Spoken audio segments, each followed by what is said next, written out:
l'objectif c'était ça, c'était de se qualifier. On savait que ça serait pas facile, que ces Irlandais nous ont imposé leur jeu, leur combat et que ça a été compliqué. Mais ça c'est pas important. Ce qui est important maintenant, c'est que on est qualifié. On est le dernier qualifié pour la Coupe du Monde. Donc voilà, les derniers sont les premiers, j'espère. C'est une vraie bataille de football de haut niveau pour aller à la Coupe du Monde. Je crois que personne ne voulait mourir, personne ne voulait rester en rade. Et je crois que c'est vrai qu'on doit rendre hommage aussi à ces Irlandais qui ont été solides, qui nous ont imposé quelque chose, qui nous ont vraiment bousculés. On n'a jamais réussi à poser le jeu, à mettre le ballon par terre. Ça a été compliqué, tout, premier, deuxième ballon, retomber, tout a été compliqué, quoi. T'as eu des doutes à un moment donné? Non. Une forme d'intuition. C'est vrai que des fois je me surprends, je me dis, j'arrivais pas à être inquiet. Ça va venir, à un moment ça va venir. On est meilleur, à un moment on doit gagner ce match-là. Voilà, j'ai pas eu de doute, je disais ça va venir. Et puis voilà, c'est arrivé. C'est juste du bonheur, c'était juste partager des accolades, voilà, c'était ça, se dire on vient les gars, ça y est, c'est fait. Eux étaient déçus parce qu'ils n'avaient pas fait un bon match. Et qu'ils se rendent compte qu'il y a du boulot, qu'il y a des trucs à travailler, qu'il y a être plus solide, mieux organisé. Dans les moments difficiles, contre les équipes qui nous posent des problèmes, oui, ils ont déjà vu ça. Ça veut dire qu'ils se sont déjà transportés en Afrique du Sud et à la Coupe du Monde. Quelque part, je me dis, c'est dommage. Je ne vais pas fêter ça sur le moment vraiment, parce que oui, ça a été calme, tranquille. À part l'échange avec le public pendant sur le terrain, mais dans le vestiaire c'était tranquille. Voilà, quelque part ils sont déjà en Afrique du Sud, c'est pas plus mal. Non, c'est pas soulagé, c'est heureux. Heureux parce que on a tous souffert, ça fait 2 ans qu'on souffre.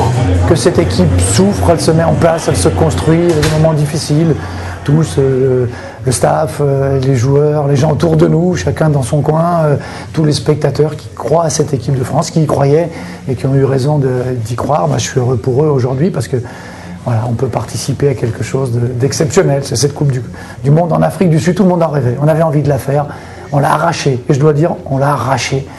Mais je suis heureux pour tout le monde qu'on ait réussi à l'arracher.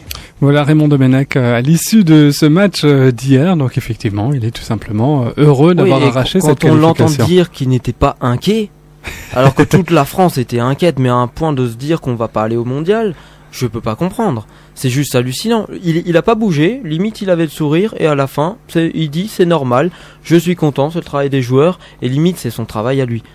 Je suis pas d'accord.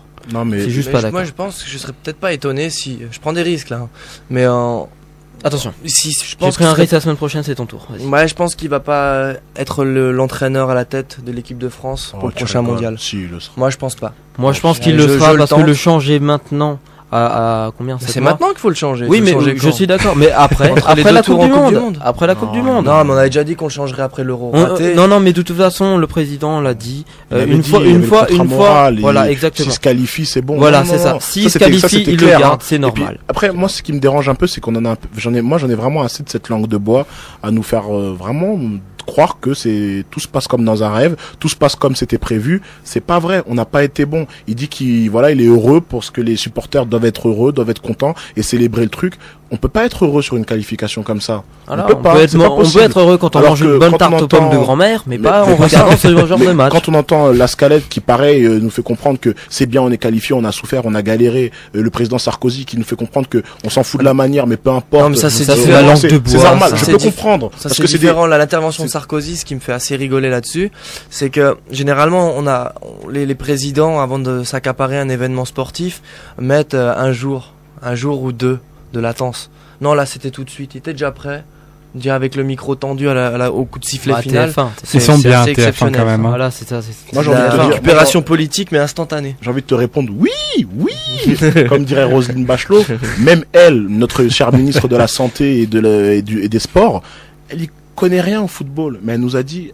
Voilà, il y a beaucoup de boulot. Est-ce qu'elle a un vaccin contre notre inefficacité tactique? Il faudrait qu'elle nous trouve quelque chose. Mais en tout cas, elle l'a dit. Domenech et le groupe France a beaucoup de boulot. Et c'est dommage que soit certaines autorités style Sarkozy ou Escalette, qui est aussi le président de la FFF, je peux comprendre.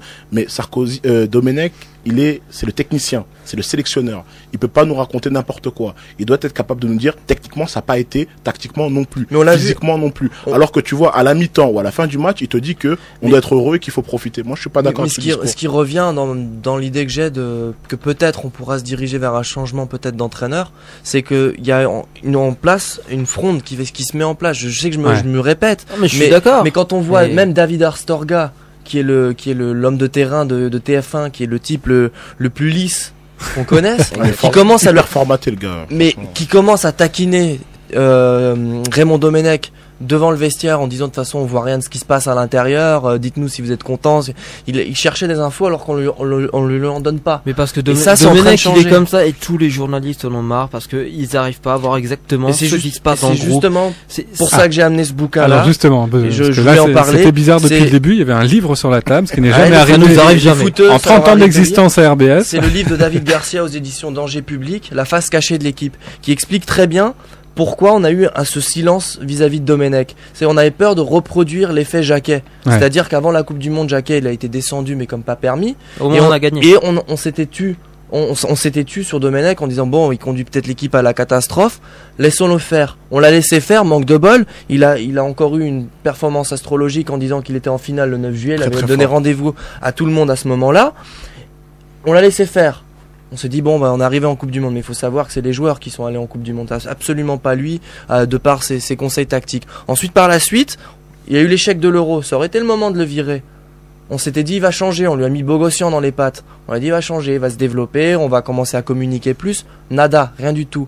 Et là je pense que maintenant qu'on est qualifié, qu'on a ce recul nécessaire pour avoir une espèce de marge de manœuvre jusqu'en juin, je pense qu'il y aura des Domenech d'émission qui se feront plus véhémentes que d'habitude. Là, il y a 9 mois pour préparer cette Coupe du Monde. 9 mois, c'est long. On va jouer contre l'Espagne une première fois. Qu'on se fasse racler j'espère. Et ce que j'aimerais juste dire, c'est quand on va aller en Coupe du Monde, j'espère sincèrement qu'on jouera non seulement pour tout le public français, mais pour tout le public irlandais, qui a été non seulement magique. Mais ce sera oublié depuis longtemps. Ça sera oublié. Comme on a oublié qu'on s'est qualifié. Non, mais ça sera oublié, c'est sûr et certain. Mais le problème, c'est qu'il faut pas oublier comment on est arrivé là.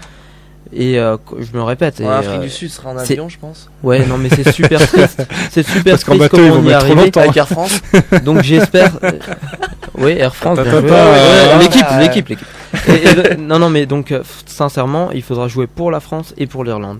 Ouais. C'est juste pour. Moi, je pense que dans quelques mois, on aura oublié l'Irlande comme on avait oublié quand s'était qualifié pour l'Euro 2000 en battant Andorre sur un penalty litigieux à la toute dernière minute. Voilà, c'est comme ça va très vite dans ce milieu. Très vite. Bon, voilà en tout cas pour cette rencontre. Maintenant, les Français auront quelques mois de matchs amicaux pour essayer de mettre en place une équipe compétitive pour cette Coupe du Monde qui débutera au mois de juin prochain, en juin 2010 en Afrique du Sud. Et on connaît donc désormais les 32 qualifiés. Quelques surprises aussi, on peut le noter, la Russie et l'Ukraine qui ne participeront pas à cette Coupe du Monde. Noter la présence de l'Algérie. La présence de l'Algérie également, qui s'est qualifiée hier. Après 25 ans de disette. Ouais. Et surtout après ce qui s'était passé en Égypte, c'était juste scandaleux ce qui s'était passé. Donc je suis énormément content, non pas pour l'équipe on appelle ça l'intifada footballistique, mais pour les supporters qui eux ont respecté le public. On espère en tout cas pour l'Algérie qu'elle ne tombera pas dans le groupe de l'Allemagne. Surtout beaucoup de joueurs qui ont porté les maillots de l'équipe française en jeunes, que j'en connais d'ailleurs comme Megni, comme Djibour, comme Abdoun, qui joue aussi en France. Strasbourgeois donc aussi. c'est vraiment pas mal. C'est bien pour cette équipe d'Algérie, quoi. Bon courage. Ouais, ça fait plaisir parce que je pense qu'il y a beaucoup d'Algériens ou de ressortissants algériens ou des jeunes issus de l'immigration à travers toute la qui France, seront super contents de ça et on peut que s'en réjouir, vraiment. La suite.